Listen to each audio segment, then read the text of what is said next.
में सीएम भजनलाल शर्मा ने बीजेपी की जनसभा को संबोधित किया और उन्होंने कहा कि हमने बिना पक्षपात के काम किया है और कांग्रेस ने सिर्फ वोट की राजनीति की है। कांग्रेस ने हमेशा जनता को धोखा दिया। वहीं सीएम भजनलाल ईआरसीपी पर भी बोले। उन्होंने कहा कि ईआरसीपी को लेकर के जो हमने वादा किया उसे हमने पूरा कर दिया है। तो यहां पर सीएम ने जनसभा को संबोधित किया, क्या कुछ कहा सुनाते हैं। स्वामी सुमेधानंद जी ने तीसरी बार आज आपके बीच में नामांकन किया है। मैं आपसे इतना निवेदन करना चाहता हूं कि 2014 से पहले का भारत, 2014 से पहले का सीकर, 2014 से पहले का राजस्थान, 2014 से पहले उसकी स्थिति, ये आप सभी को ध्यान में करनी है। आपने देखा होगा, अगर किसान के बारे में किसी ने सोचा है तो सिर्फ भारतीय जनता पार्टी ने सोचा है। जब जब यह प्रदेश में या देश के अंदर भारतीय जनता पार्टी आई तो किसानों के साथ सोचने का काम किया है, किसान को बढ़ावा देने के लिए काम किया है। माननीय घनश्याम जी भाई साहब अभी कह रहे थे, मित्रों ये बात याद कर लीजिए, देश के यशस्वी पूर्व प्रधानमंत्री भारत रत्न अटल बिहारी वाजपेयी जी ने अगर जाटों को आरक्षण देने का काम किया तो पूरे देश भर में सीकर की धरती से करने का काम किया था, सीकर की धरती से काम किया था। और नागौर लोकसभा से भाजपा प्रत्याशी डॉक्टर ज्योति मिर्धा ने अपना नामांकन दाखिल कर दिया है। इस दौरान कैबिनेट मंत्री गजेंद्र सिंह खिंसर व राज्य मंत्री डॉक्टर मंजू बागभार भी मौजूद रही। और इस दौरान ज्योति मिर्धा ने बीजेपी की जीत का दावा किया है। साथ ही हनुमान बेनीवाल को लेकर कहा है कि काठ की हांडी बार बार नहीं चढ़ती। इसके अलावा मंत्री गजेंद्र सिंह ने भी बड़ा दावा किया है, भाजपा सभी 25 सीट जीतेगी। और नागौर की सीट को लेकर उन्होंने कहा कि चाहे तो ताम्र पत्र पर लिखवा कर ले लो, हम नागौर जीतेंगे।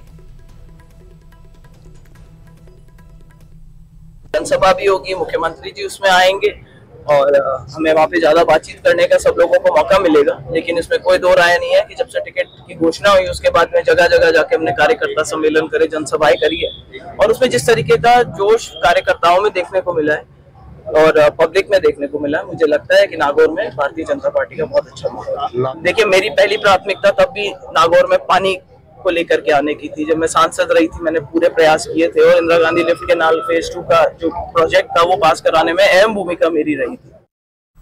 आपको बता दें कि चुनाव प्रभारी विनय सहस्त्रबुद्धे ने ये बैठक ली है।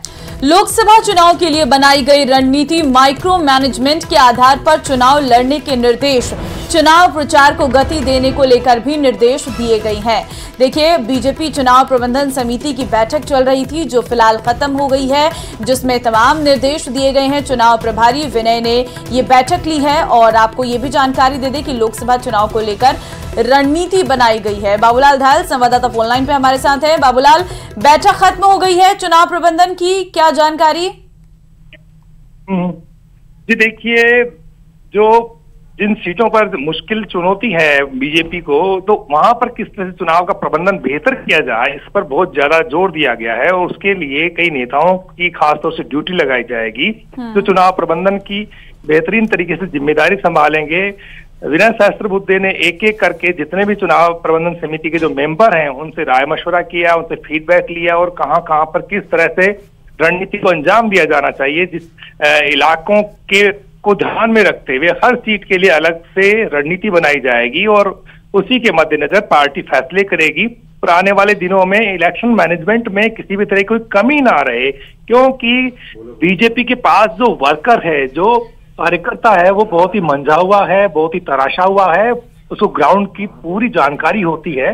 तो जो ग्राउंड का जो फीडबैक है वो पार्टी के प्रदेश नेतृत्व तक लगातार आए और छोटी सी भी कोई चूक है तो उसको दुरुस्त किया जा सके। तो इसको लेकर के बहुत ही माइक्रो मैनेजमेंट बनाने जा रही बीजेपी और उसके लिए तमाम जो पार्टी के कार्यकर्ता हैं, चुनाव प्रबंधन समिति के लोग हैं, ये फील्ड में एक्टिव होंगे और तीसरी आंख के तौर पे भी काम करेंगे, कहां पर दिक्कतें हैं और किस तरह से किन किन नेताओं को साथ लेकर के चुनावी वैतरणी को ठीक तरह से पार किया जा सकता है और किन किन नेताओं के दौरे ठीक टाइम पर कराने हैं, माहौल किस तरह का है, तो रोजाना का फीडबैक, रोजाना का प्रबंधन ठीक से चले, तो इसको लेकर के बहुत ही निचले लेवल तक काम करने के लिए बीजेपी अभी से एक्सरसाइज कर रही है। और इस कड़ी में आज की जो बैठक है बहुत महत्वपूर्ण थी और ये बैठक अभी खत्म हो गई है और सबसे ज्यादा जोर इस बात पर है कि वोटिंग का परसेंट बढ़ाया जाए और पिछली बार बिल्कुल बाबूलाल, और तमाम निर्देश दिए गए इस बैठक में। धन्यवाद आपका तमाम जानकारी के लिए। और चलिए रुक करते अगली खबर से। महिलाओं का अपमान बताया और कहा कि हर महिला सम्मान की हकदार है। महिलाओं का अपमान करने से हर किसी को बचना चाहिए। आगे कहा कि महिलाओं के शरीर पर टिप्पणी करना गलत है। दरअसल आपको बता दें, एक ट्वीट जो है वो इस वक्त लगातार वायरल हो रहा है और विवाद की वजह बनता हुआ नजर आ रहा है। सुप्रिया सुनेत ने इसको लेकर सफाई भी दी है, लेकिन बीजेपी इस पर लगातार हमलावर हैं। दरअसल आपको बता दें कि कंगना रनौत को टिकट दिया गया है। मंडी से वो इस बार लोकसभा का चुनाव लड़ने वाली हैं और इसी पर विवाद जो है वो अब लगातार बढ़ता हुआ नजर आ रहा है। अब देखना होगा आगे, क्योंकि इसमें महिला आयोग ने भी संज्ञान लिया है। मैंने उस पे आपको जवाब दिया है, अगर आप देखें तो मैंने उस पे जवाब दिया है कि मैं एक अभिनेत्री हूँ और अभिनेत्री होने के कारण या जो भी किसी भी महिला का कोई भी, चाहे उनका व्यवसाय हो, कोई भी उनका काम हो, पेशा हो, हर महिला, चाहे वो टीचर हो, चाहे वो एक्ट्रेस हो, चाहे वो जर्नलिस्ट हो, चाहे वो राजनीतिज्ञ हो या वो चाहे सेक्स वर्कर हो, किसी भी तरीके की जो महिला है वो डिग्निटी जो है वो डिजर्व करती हैं।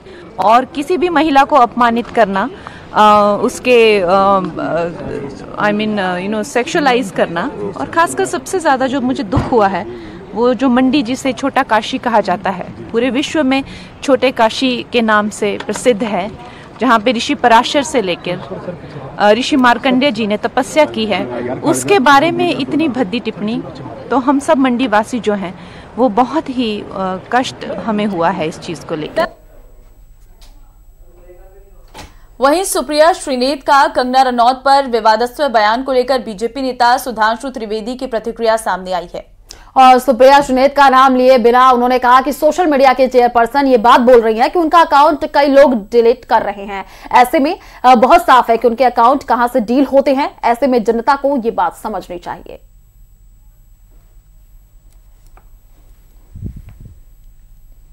इंडी गठबंधन के नेताओं की निराशा, हताशा और कुंठा इस तथाकथित मोहब्बत की दुकान के अंदर से एक जहरीली जुबान के रूप में सामने आती जा रही है। परंतु अब ऐसा प्रतीत होता है कि इस तथाकथित मोहब्बत की दुकान में सिर्फ जहरीले सामान ही नहीं है, यह किसी सियासी फरमान का हिस्सा है। जो सोशल मीडिया की चेयरपर्सन है वो कह रही है उनके अकाउंट कई लोग डील करते हैं। बहुत साफ है कि कांग्रेस की जो बातें हैं, इनके अकाउंट्स कहां से डील होते हैं, ये देश को समझना चाहिए। कौन कौन सी शक्तियां डिजिग्नेटेड डिजाइन मैसेजेस भेज देती हैं, इस बात को प्रमाणित करता है कि कांग्रेस और इंडी गठबंधन किसी अज्ञात शक्तियों के हाथ में खेल रहा है। और सीएए राजनीतिक पार्टियों के लिए एक चुनावी मुद्दा हो सकता है, लेकिन देश में रह रहे शरणार्थियों के लिए सीएए उन्हें धार्मिक प्रताड़ना और भेदभाव से बचाने वाला कानून है।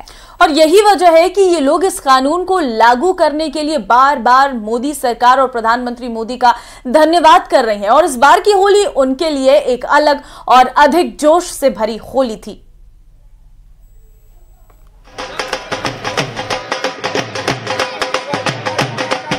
दुनिया भर के सारे दबावों के बावजूद इन फैसलों पर हम कायम हैं और कायम रहेंगे।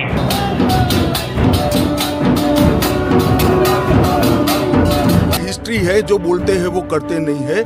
मोदी जी का हिस्ट्री है, जो भारतीय जनता पार्टी ने कहा है, नरेंद्र मोदी ने कहा है, वो पत्थर की लकीर है। मोदी की हर गारंटी पूरी होगी।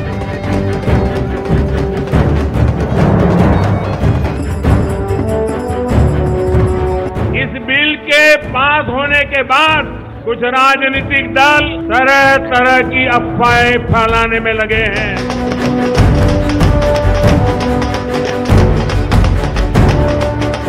सीए का कानून कभी वापस नहीं जाएगा। सीए के बाद पहली होली।